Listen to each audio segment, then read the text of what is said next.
Right guys, so welcome back to another video on this channel, and I'm recording this video currently with about 45 minutes left in the January transfer window, and would you believe it, Chelsea have signed no one again. I mean, only Chelsea Football Club would sign more players during a transfer ban than when we're actually free and available to sign players. I mean, yeah, don't worry, to be honest, I'm actually not going to go on a rant in this video because it might surprise you, but I actually do see both sides of the spectrum in terms of why we should be frustrated that we haven't signed anyone and why we haven't signed anyone. And yeah, I guess let's just get straight into this now, and honestly, my honest thought on the whole January transfer window situation and the fact we haven't signed anyone. I know people on Twitter, like fans on Twitter, are voicing their opinions saying it's absolutely disgraceful we haven't signed anyone because, you know, we did get the ban overturned at like early December, was it late November or something, so it's not like we didn't have time. And to be honest, I do see where fans are coming from, the way they're complaining on Twitter and voicing their opinions, you know, complaining about the lack of signings in January, because obviously Lampard did want signings to bolster the squad to give us that better chance of getting top four at the end of the season, which would then obviously attract bigger names in the summer. But to be honest, I kind of can see the board's reasoning behind not signing anyone, and this is why, because honestly, in previous transfer windows, Chelsea have been the most guilty club in the Premier League for just panic buying and buying random players that in the end just didn't do well in the end. And that's why I think the club have decided not to panic buy in this January transfer window, which is obviously a step up for any Chelsea fan. That's a positive. But then on the other hand, I do see the fans' frustration, because for one reason I cannot understand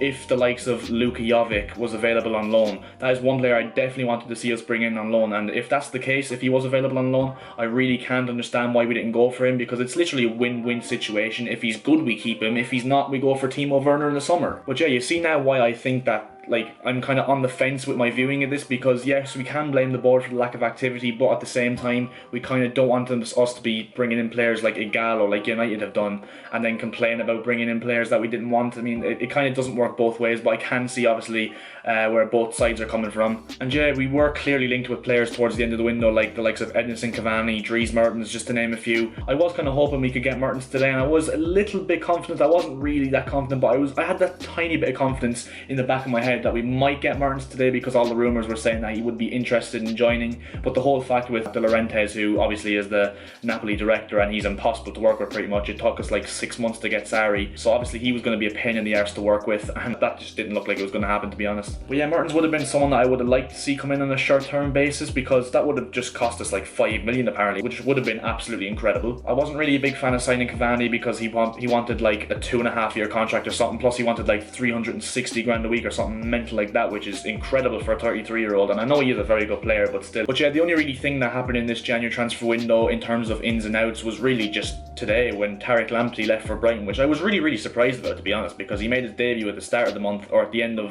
2019 against Arsenal, when we bet him 2-1 at the Emirates, and he did actually look pretty good, so you're kind of thinking Reece James has some competition in the future, but obviously he wasn't cut out for being a backup right back. But the only reason I'd kind of be okay with letting him go is we probably have a cheap enough buyback clause on him of like 6 or 7 million or something ridiculous like that, so if he ever does become a good player, then he's coming straight back. And he's a player I think will suit Brighton's style very well, because he is a very attacking right back, and he likes to bomb forward, and he's not even a bad defender either, to be fair, so I think Graham Potter's got himself a real coup with that player. And one of the things is as well with this whole January transfer window, obviously the fact we didn't get to bring in a striker means that Olivier Giroud now has to sit out the rest of the season with Chelsea on the bench, which does kind of upset me in a way. I think we should have let him go anyway, because it's no secret he's just not in Frank Lampard's plans. He's not going to play. He's literally like ruining his only chance of ever playing for France again at a major tournament, because let's be real, he's not going to play at the next World Cup. Like, there's going to be strikers out there that are just going to overtake him. This is really his last chance at going to a major tournament with France again, so he's literally just going to sit on the Chelsea bench, maybe play a few FA Cup games here and there. But yeah, in terms of who I think we will sign in the summer, I mean, it was rumoured that the reason we didn't make signings is because we had 3 main targets, none of which were available in this window, and that was Jadon Sancho, Timo Werner and Ben Chilwell, which are 3 players that I think we will go for. I think we'll get Sancho. I know it's a big statement. I think we'll get Sancho. I think we'll get Chilwell.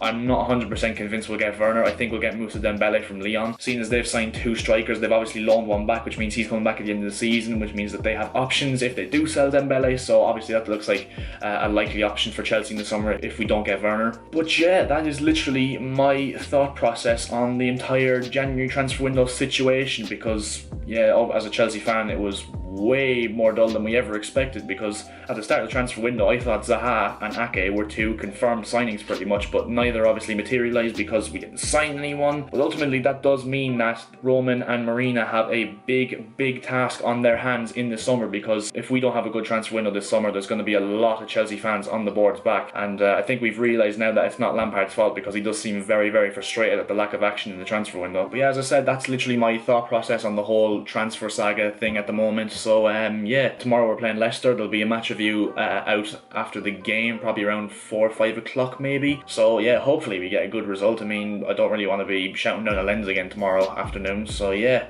I'll see you guys in the next video, and see ya.